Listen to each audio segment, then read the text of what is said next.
Hey, what's going on YouTube? Today I'm going to show you how to do an SEO audit of your website. And this is a basic audit. We're not going to get crazy here. But I'm going to show you some of the main things you should look for when auditing a site, whether it's your own site or a client site.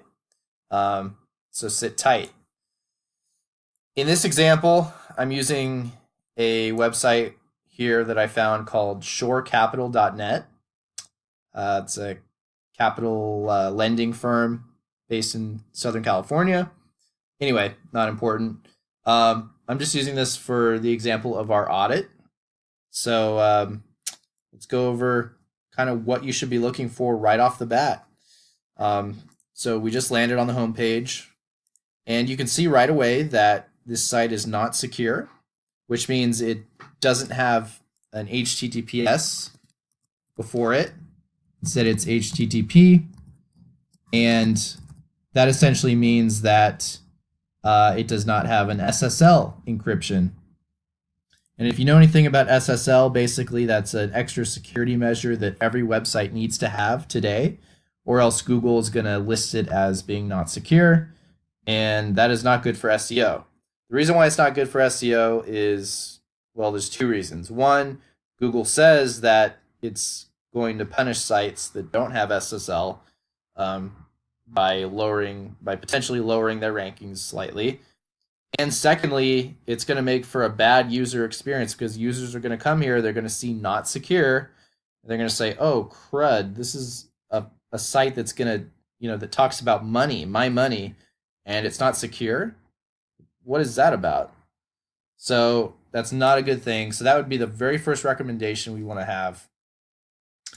So what you want to do is, this is what I do initially. Obviously it gets more involved, especially when you're dealing with larger sites and different components of SEO that you want to document. But I start with a notepad file to note the some of the main things I'm seeing on the homepage. So first of all, fix SSL, or let's say add SSL. That's our first thing there, because it's glaringly obvious once you go on that it needs it. The other thing we want to do is we want to have our Chrome extension open. This is an extension I use on every site audit I perform. It's called the Moz bar, and all you have to do is go to moz.com and download it. It's totally free. I think you just have to sign in and create a Moz account, but that's super easy to do. Again, totally free. So I recommend everyone get it. Even if you're just doing it for your own site, it's kind of handy to have. We open it up here. It shows all of the on-page elements that this site has. So we can see it has, we can see that's the page title that's going to show up in search engines.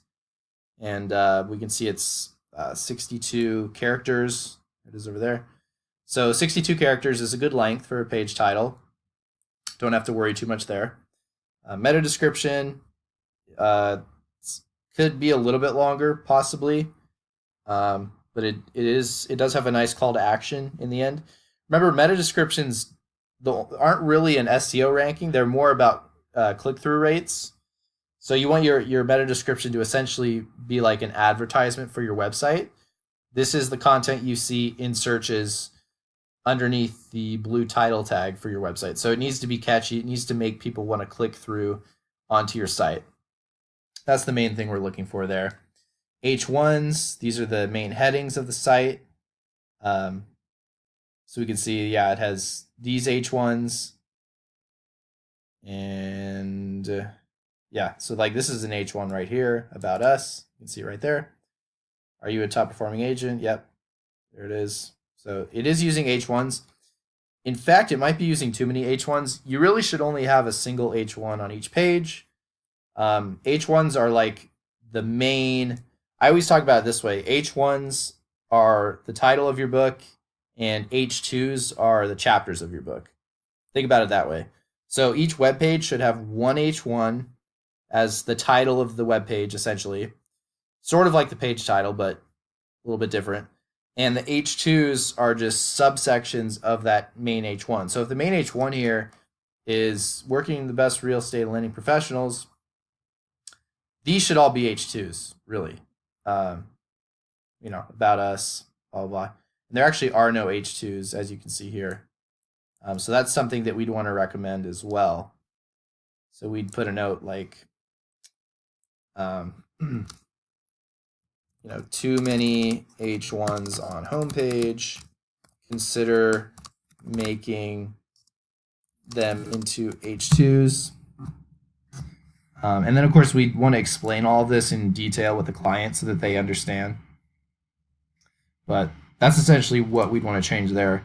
The page load time, it gives you a page load time here, although I've found that this isn't entirely accurate. You definitely want to cross-reference it with like Google Page Speed Insights or some other, like pingdom.com is one, GT Metrics. You can use Page Speed Insights here, shorecapital.net. And this will just give us a high-level overview about the speed of the site and kind of what areas we can fix, whether the design is slowing it down, whether the pictures are too big, whether we need to minify JavaScript. There's a lot of stuff there that you can do. This one's taking a long time, which isn't a good sign. Usually this only takes a few seconds. Okay, so we can see here on mobile, it actually isn't, the mobile speed isn't available, which is odd. But you can see some of the suggestions here, right? Like optimize images. And then it shows you how to fix that.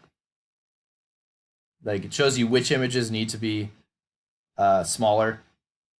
And so then you can use a tool like, what is it, kraken.io, or one of those, like here, kraken.io. You can use this tool. It's like $10 a month. And you can just go through and optimize all the images on your site. And the nice thing about this tool is it'll get them down to like 90% smaller than they were. So if you have a 200 kilobit image, it'll get it down to 20 kilobytes, whatever. And it doesn't really degrade the quality at all. It still looks amazing. So that's one option. But yeah, these are other things. These are more web developer stuff. I'm not a developer, so I don't really know about these, but you get the idea. It just kind of tells you what areas your site struggles in. You can see here, like the other nice thing too is it shows you mobile versus desktop.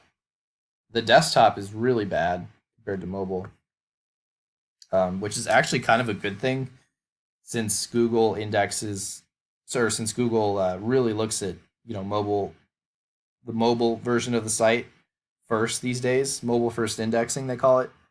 So it's actually better that our mobile is a bit faster than desktop, but this is pretty slow. We'd want to improve that on desktop. So we'd want to make a note of this, right? Page speed needs to improve, especially on desktop. And yeah, so let's go back to the home page for a second. So the other thing we'll check on is whether the site has schema markup. And we can just click on markup and we can see that it does not.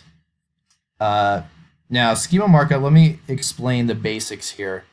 For a site like this, since I believe they have multiple locations, I want to say, I don't think they're just catering to Southern California in particular. You'd want to add organization markup to the site. And this is a WordPress site, I believe, so there's a lot of plugins that can do that for you fairly easily. But basically what schema markup does is it tells Google what kind of website it is, what business you're running. It gives you, it allows you to tell Google extra details about your site to help it sort of paint a better picture of what your site is about. So like, for example, one of the really popular bits of schema is the ratings schema. So like, let's pick San Diego hotels. I'm sure we'll find one with that. Okay, yeah. So here's an example, Marriott. So Marriott's using, this is called aggregate rating schema, where it has the total reviews of this hotel in San Diego Gaslamp, and it has the average of those reviews. So the average of the 422 votes equals 4.5 stars. And what Google will do for you is if you include this kind of schema, it'll put the stars right here like this on search results. So if someone's going through search results looking at San Diego hotels, it's like, well, okay, that's kind of a dull result. That looks kind of dull, dull, dull. Oh, look, here's stars next to it. Oh, this must be a credible place.